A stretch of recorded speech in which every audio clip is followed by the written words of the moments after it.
If you have pain on the inside of the elbow with tennis, you're going to love this video. So we have Todd here with some elbow pain.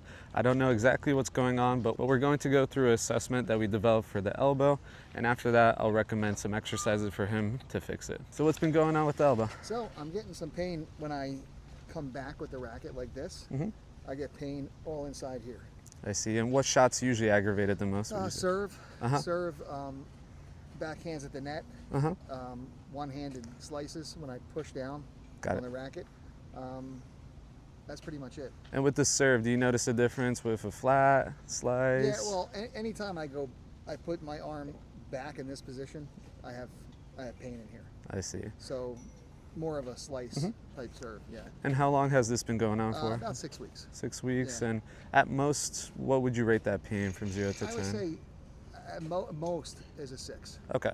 Yeah. And what would you describe that pain? Is it dull, aching, sharp, shooting, stabbing? It's more of a dull pain, but like a constant pain when I do this. It's not like a sharp pain, it goes away. It's just constant when I bring it back, it stays. Got it. And then outside of tennis, is anything else bothering you?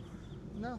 No? Sounds good. Well, when I drink coffee, or when I use dumbbells in the gym, it'll hurt as well because it's that same type of movement that I'm doing when I pull the arm up. So any type of movement like this.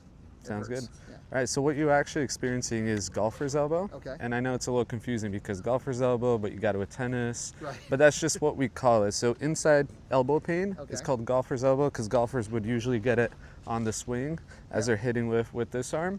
But it doesn't mean that's where it happened. And it can happen for a million different reasons. And usually we see golfer's elbow happen with higher level tennis players, especially on the forehand, the serve. Now, tennis elbow, same thing. You can actually get tennis elbow from golf, believe it or not, or really anything else. So we call it tennis elbow because it's commonly happens in tennis. About 50% of tennis players will develop tennis elbow, which is on the outside of the elbow. Essentially, it's the same problem, same injury. It just happens on the opposite side. Okay. Yeah. So tennis players can get golfer's elbow. It's quite common. So we'll go through this assessment we developed for tennis players using the racket so we can isolate the different areas of the elbow so we know what's causing the pain and what to target. Okay. So the first test we'll do is with the arm straight, just like this, and just squeeze as hard as you can like you want to break it there. Any pain, discomfort, just squeezing as hard as you can? Awesome. Next test here is to push that racket away. So you're holding nice and strong, and then on the edge, you're pushing away from you. Good. And we're not necessarily always looking for pain or a little discomfort. Little discomfort, yeah. On the inside there. On the inside there. Is that a similar area where you usually experience that pain? Yes, okay. yes. So that tests radial deviation. The next one is actually pulling towards you. So same concept. You're resisting with this arm, and this arm is pulling towards you. Yeah, just like that. Yeah. A little bit there? Pain in your Yeah. Same pain. Would you say more than the last one we did? Similar. Okay. Similar. So for the first one, from 0 to 10, how would you rate that? A 4? Yeah. Okay. So both are a Both 4. are about a 4. Yeah. Sounds good. Yeah. Now we'll do straight arm, pushing from the outside across. This way. Yeah, just like that. A little bit. A little bit here. And then what would you rate this pain, discomfort? Same, 4. About a 4? Yeah, Sounds about good. a 4, yeah. And then we'll do the opposite direction. So we'll do it from outside across. Nothing. Awesome. Nothing. We'll repeat those same tests with the elbow bent. So elbow bent next to your side. Squeeze as hard as you can. Slight. Very slight. Okay. 2. Like a 2. 2. Sounds good. Yeah. And then we'll do pushing away from you. 2. 2. Yep. Pulling towards you. More like a 4 or 5. 4 or 5. Yep. Then we'll do nice and strong from the inside to the outside. 4. Okay. And then outside across. 4. Awesome.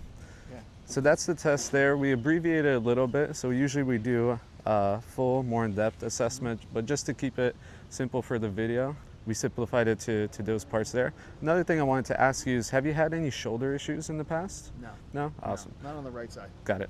So with tennis players, when we see tennis players with elbow pain, usually about 40 to 60% will have something wrong in the shoulder that's contributing. So that could be like a lack of mobility, stability.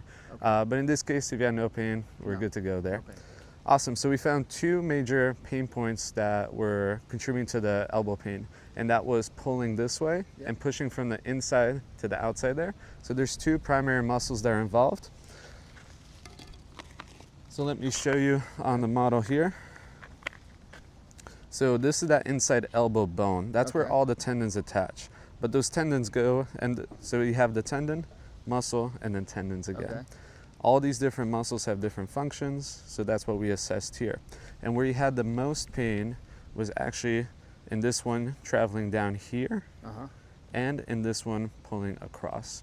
So let's go over that one first where we go down here. So this one inserts on the inside of the bone, and it actually travels to the base of the pinky finger on the wrist there. So let's show on this arm here. It would be right there on the bone, and then traveling down to the pisiform, a little bone here in the wrist that you can feel. It's called the pisiform. It's named after a pea. It kind of feels like a pea there.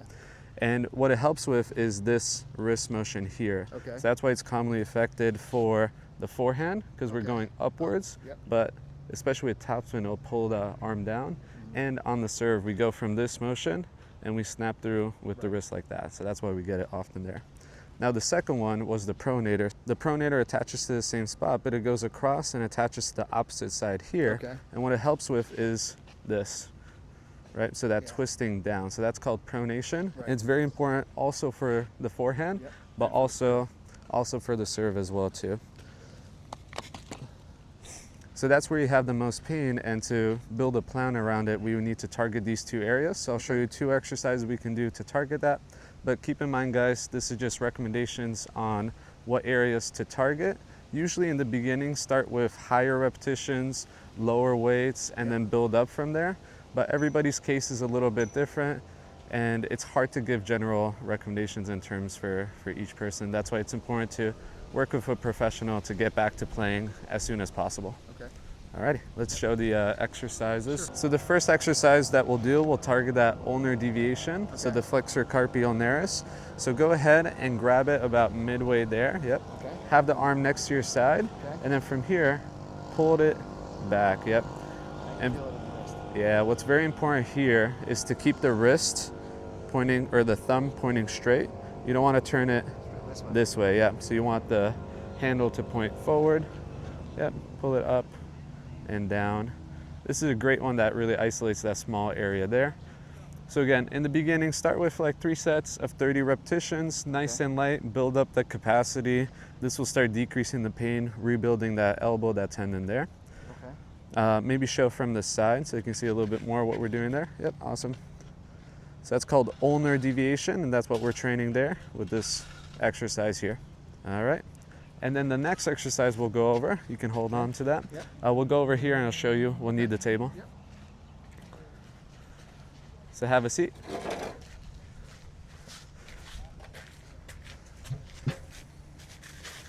Awesome.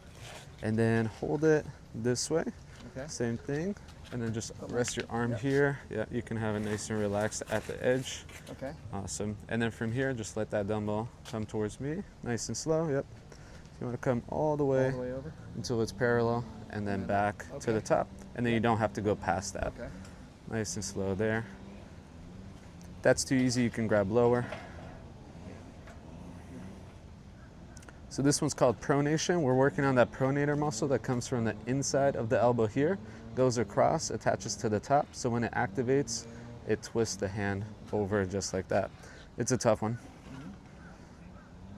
Again, 3 sets of 30? 3 sets of 30 is great for this one. So those would be the two most important exercises, but usually when we develop a plan, it's anywhere from 6 to 8 different exercises for most people. But just to keep it nice and simple for you, if you did these two, it would give us 80% of the benefit that we're looking for. That's great. Great. So if you have golfer's elbow, I hope this video helped you in terms of clarifying what's going on and how to treat it.